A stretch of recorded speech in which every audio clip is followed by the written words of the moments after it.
চট্টগ্রামের জমিয়তুল ফালাহ ঈদগাহ ময়দানে অনুষ্ঠিত হচ্ছে পবিত্র ঈদুল আজহার কেন্দ্রীয় জামাত। সেখানে আছেন সহকর্মী শাহনেওয়াজ রিটন। রিটন, জামাতে অংশ নিয়ে মুসল্লিরা কি বলছেন, সেখানে কয়টি জামাত হবে জানাবেন।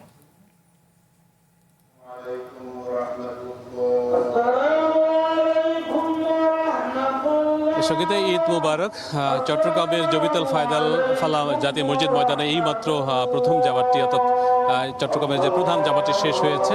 এখানে অংশ নিচ্ছেন বেশ কয়েকজন মন্ত্রী পরিষদের সদস্য, সংসদ সদস্য, সাবেক 2 মেয়র এবং মোটামুটি চট্টগ্রাম শহরের গণ্যমান্য ব্যক্তিরা। এখানে আসাটা তাদের একটা সংস্কৃতির অংশ হয়ে আছে।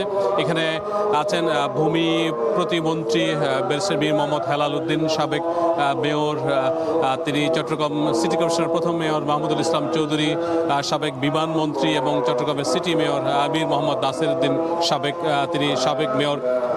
আছেন বর্তমান মেয়র ডাক্তার শাহাদাত হোসেন, সংসদ সদস্য সাইদ আল নোমান, আবু সুফিয়ান সহ আসলে এই যে সর্বস্তরের জনতার একটি বড় অংশ এই জমিয়তুল ফালাহ জাতীয় মসজিদ ময়দানে ঈদ জামাত অংশগ্রহণ করেন এবং এর মধ্য দিয়ে যে চট্টগ্রামের যে প্রধান ঈদ জামাতের মধ্য দিয়ে চট্টগ্রামের ঈদ উদযাপনের এই যে আনুষ্ঠানিকতা শুরু হয়েছে।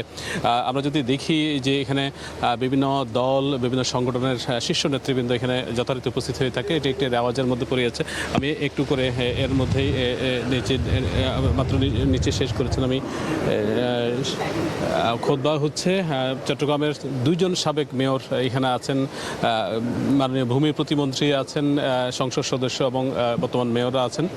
সব মিলিয়ে আমি একটু ঈদের শুভেচ্ছা বিনিময়ের জন্য মাননীয় ভূমি প্রতিমন্ত্রীর সবাইকে ঈদ মোবারক। আমরা চাই ঈদের ত্যাগের মহিমা যেন আমরা সবাই উদ্ভাসিত হয়ে আমরা এই ধারণাটাকে ধারণ করতে পারি। ভূমি প্রতিমন্ত্রী মীর হেলাল ঈদের শুভেচ্ছা জানিয়েছেন। 2জন সাবেক আছেন এখানে খুতবা দিচ্ছেন। এখন এই মুহূর্তে খুতবা অনুষ্ঠিত হচ্ছে। আমরা যদি একটু দেখাতে যাই, জমিয়তুল ফালাহ জাতীয় মসজিদের খতিব এখানে মুসল্লিদের উদ্দেশ্যে খুতবা দিচ্ছেন এই মুহূর্তে। তিনি একটু আগে ঠিক 7টায় এখানে প্রথম জামাতটি অনুষ্ঠিত হয়েছে, সেই প্রধান জামাতে ইমামতি করেছেন।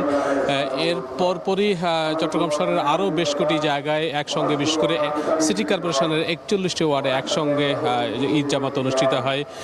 এছাড়া জেলা প্রশাসন এবং বিভাগীয় প্রশাসনের পক্ষ থেকে মূল জামাতটি অনুষ্ঠিত হয় চট্টগ্রাম স্টেডিয়ামে, জেলা স্টেডিয়ামে। সেখানে বিভাগীয় কমিশনার, মেয়র এবং অন্যান্য শীর্ষ কর্মকর্তারা উপস্থিত থাকেন।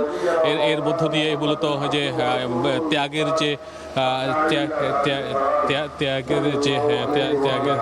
যে মহিমায় উদ্ভাসিত এই যে আয়োজন সেটি সম্পন্ন হয়। সঙ্গীত আমি চট্টগ্রামের ঈদ জামাত দেখাচ্ছিলাম আপনাদেরকে এবং এর মধ্য দিয়ে ত্যাগের মহিমায় উদ্ভাসিত এই যে উদযাপন সেটি শুরু হয়েছে। মোটামুটি চট্টগ্রামের ঈদ জামাতের খবর নিশ্চয়ই আমরা পরবর্তী যুক্ত হব। এখন এই পর্যন্তই। রিটন, ধন্যবাদ আপনাকে। চট্টগ্রামের জমিয়তুল ফালাহ ঈদগাহ ময়দানে অনুষ্ঠিত হচ্ছে পবিত্র ঈদুল আজহার কেন্দ্রীয় জামাত। সরাসরি যুক্ত ছিলাম সেখানে। পবিত্র ঈদুল আজহার প্রধান জামাত হচ্ছে জাতীয় ঈদগাহ ময়দানে। এ বিষয়ে বিস্তারিত জানাতে রাজধানীর জাতীয় ঈদগাহ ময়দান থেকে যুক্ত হবেন সহকর্মী রহিম রুমন। সরাসরি চলে যাচ্ছি সেখানে। রুমন, জাতীয় ঈদগাহে ঈদের জামায়াত কেমন দেখছেন, নিরাপত্তা ব্যবস্থা কিরকম, জানাবেন বিস্তারিত। সঙ্গীতা, শুরুতে আপনার মাধ্যমে আমাদের দর্শকদেরকে ঈদের শুভেচ্ছা জানাতে চাই। সবার জন্য আমাদের চ্যানেল পরিবারের পক্ষ থেকে ঈদ মোবারক। সঙ্গীতা, আপনি যেটি বলছিলেন যে কিছুক্ষণ আগেই আপনি পড়ছিলেন যে সকাল 7:30টার সময় জাতীয় ঈদগাহের প্রধান জামাত সেটি শুরু হবে এবং সেখানে প্রধানমন্ত্রী, রাষ্ট্রপতি সহ ভিভিআইপি অনেক মানুষ এই নামাজে অংশ নিচ্ছেন। বরাবরই জাতীয় ঈদগাহে নামাজ পড়ার জন্য সাধারণ মানুষের ভিতরে একটা বাড়তি আগ্রহ থাকে। এবারও আমরা সেটি লক্ষ্য করছি। একেবারে ফজরের নামাজের পর থেকে জাতীয় ঈদগাহের প্রবেশের জন্য লম্বা লাইন দিয়ে কিন্তু মুসল্লিরা এখনো অপেক্ষায় রয়েছেন। লাইন দিয়ে তারা প্রবেশ করছেন। আর এই মুহূর্তে জাতীয় ঈদগাহের যে নামাজের যে প্রস্তুতি, সেই প্রস্তুতি কিন্তু চলছে। আমরা দেখছি এই মুহূর্তে জাতীয় ঈদগাহর যিনি খতিব, তিনি মুসল্লিদের উদ্দেশ্যে কুরবানির যে তাৎপর্য, কুরবানির যে শিক্ষা, বিশেষ করে ত্যাগের যে শিক্ষা, সেই শিক্ষা নিয়ে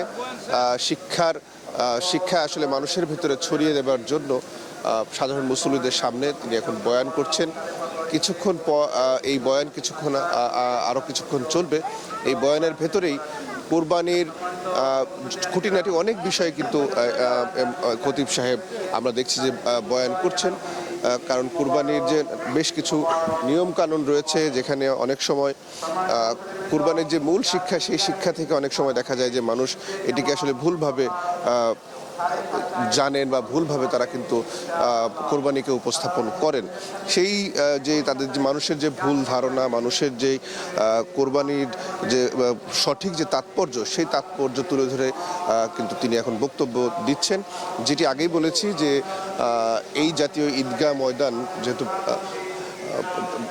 রাষ্ট্রের গুরুত্বপূর্ণ ব্যক্তিরা এখানে নামাজে অংশ নেন, ফলে মানুষের যেরকম বাড়তি আগ্রহ থাকে এবং এখানে যে খতিবরা বয়ান করেন, সেই খতিবদের কাছ থেকেও বিশেষ কিছু শোনার জন্য মানুষের এক ধরনের আগ্রহের জায়গা কিন্তু থাকে।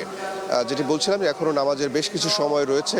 মুসল্লিরা এখনও ঢাকার বিভিন্ন জায়গা থেকে এখনও আসছেন এবং সারি বেঁধে একেবারে নিরাপত্তার চাদরে এক ধরনের নিরাপত্তার চাদরে কিন্তু এই এলাকা ঢেকে ফেলা হয়েছে। সেই নিরাপত্তার চাদরের ভেতর দিয়েই সাধারণ মুসল্লিরা জাতীয় ঈদগাহে প্রবেশ করছেন। 7:30টার সময় নামাজ শুরু হবে, এরপরে দীর্ঘ মোনাজাতে এই মুসল্লিরা অংশ নেবেন ধারণা করা যাচ্ছে। সেই মোনাজাতে দেশ জাতির কল্যাণে মুসল্লি এবং এখানকার যে আগত মুসল্লিরা তারা কিন্তু প্রার্থনা করবেন। সঙ্গীতা।